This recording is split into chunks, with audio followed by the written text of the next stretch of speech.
many times have you heard someone say, or how many times have you said, God just doesn't do that anymore?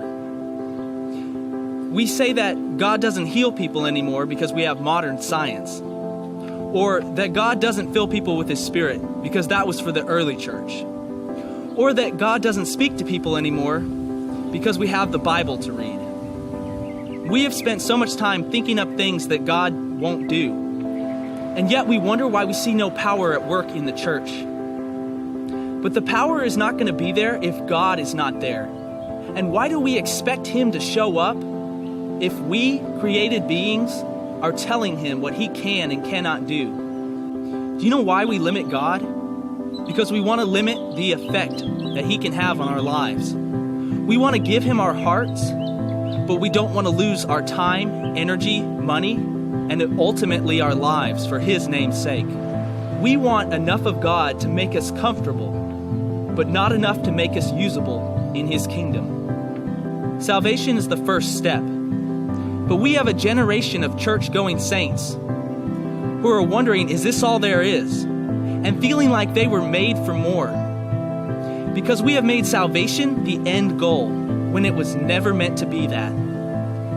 It's like an escalator, in that as long as you are saved or take the first step, you eventually reach heaven. But the more steps you take, the sooner you get to the next level. And in this case, the sooner you're able to bring heaven down to earth and make an eternal impact on those around you.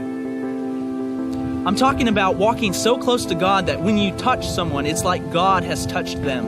And when you speak to someone, it's as if God is speaking to them. But we're never going to reach that point if we don't let God be God and we be the vessels. In John 14:12, Jesus says, "Truly, truly, I say to you, he who believes in me, the works that I do, he will do also. And greater works than these he will do, because I go to the Father." You want to live a life that's filled with power?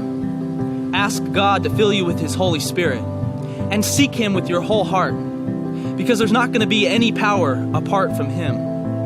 You want to do what Jesus was doing? You can only do that if He is living inside of you and working through you.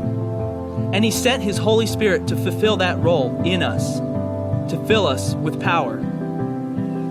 Stop telling God what He can and cannot do, and let Him do what He wants to in you.